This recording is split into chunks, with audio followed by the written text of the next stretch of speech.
Warrior Met actually had some pretty good safety policies in place about what they're supposed to do. Basically, their safety policy says if you see an unsafe condition, correct it. Which side are you on? Which side are you on? So up next, we've got friend of the show, sponsor, couldn't do it without him, Jack Jacobs, attorney at law with Maples, Tucker & Jacobs, LLC, down in Birmingham. Jack, appreciate you joining the show.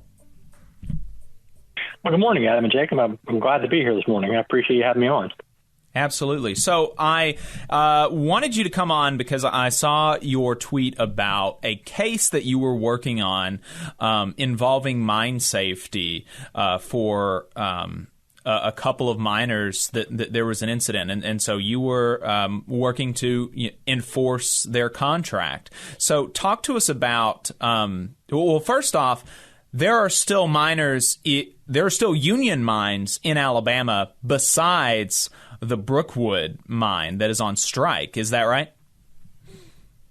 Yeah, there are two other union mines operating right now in Alabama. There is the Shoal Creek mine, which used to be owned by Drummond Company, was sold a few years ago. And then the Oak Grove mine, which actually was a U.S. Steel mine for a number of years, but it's been sold off and changed hands probably about the last 15 years or so. But it's been a union mine as well. Gotcha. And so and this is at one of those mines, is that right? This incident? Actually, this is at Warrior Met. This incident occurred actually prior to the strike that started. Okay. And it's been going on that long. Yeah. Wow. I didn't realize that. Well, so talk to us about the facts of the case and what was happening. Okay, sure. So, I mean, generally, it's just to give you an idea. These mines are just massive. You can typically at the start of the shift, you're traveling, 1,800 feet down an elevator shaft, which is basically as high as the One World Trade Center is tall. And then you're traveling, 7, 8, 9, 10 miles from there to your work location. So, I mean, that's just to give you an idea of just how expansive these operations are.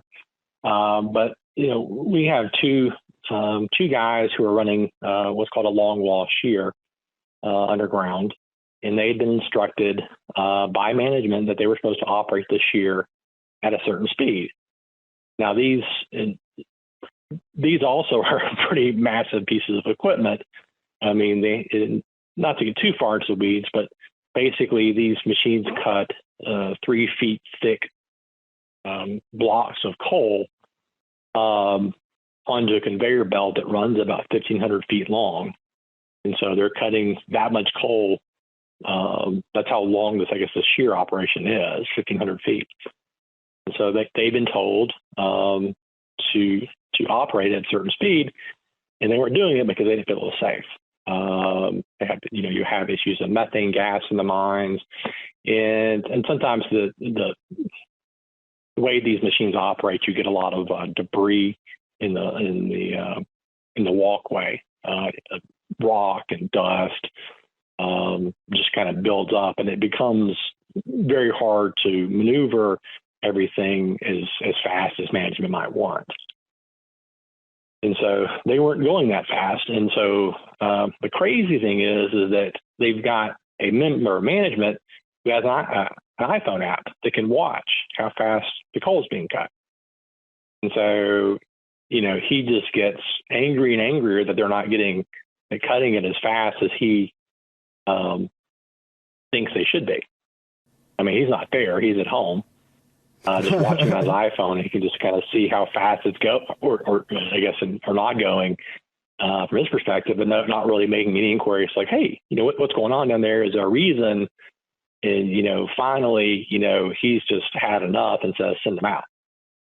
And they're like, we just can't cut it that fast. It's not safe.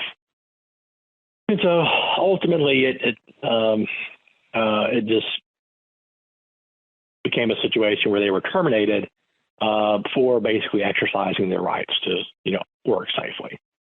So their rights under the Mine Safety Act. They exercise those rights to say, look, we're trying to work safely, and y'all are not letting us do that, and you've retaliated against us. So they've exercised those rights, and then they're going forward. So, and this started back, like I said, started before the strike occurred.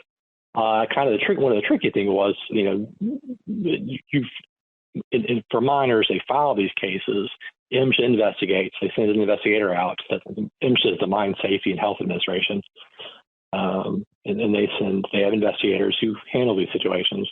They come out, take statements from everybody, and then they kind of submit their recommendation about what they think should happen.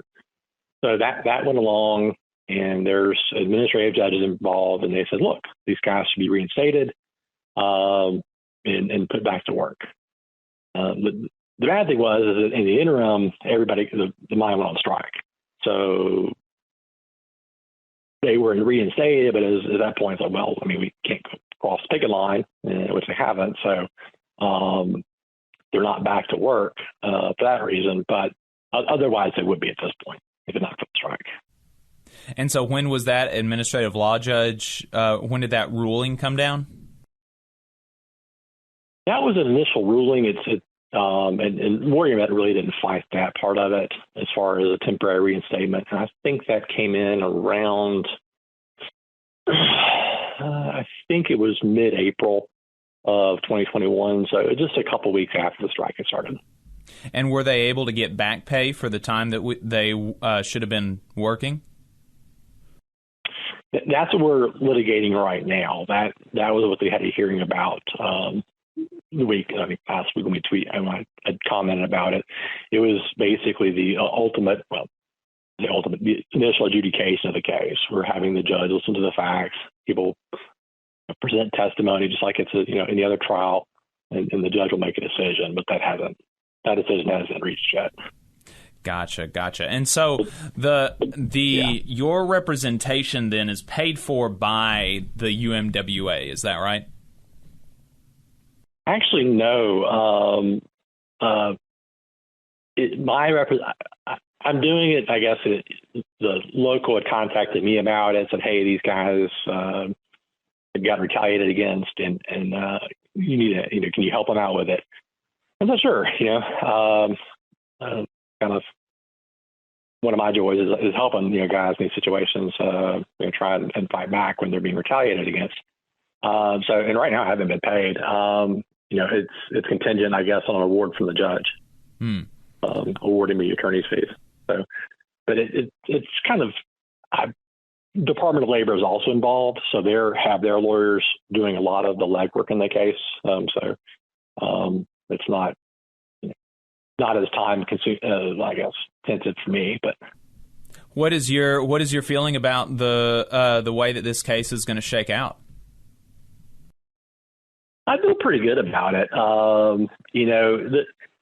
The good thing for these guys is that Warrior Met actually had some pretty good safety policies in place about what they're supposed to do. Basically, their safety policy says if you see an unsafe condition,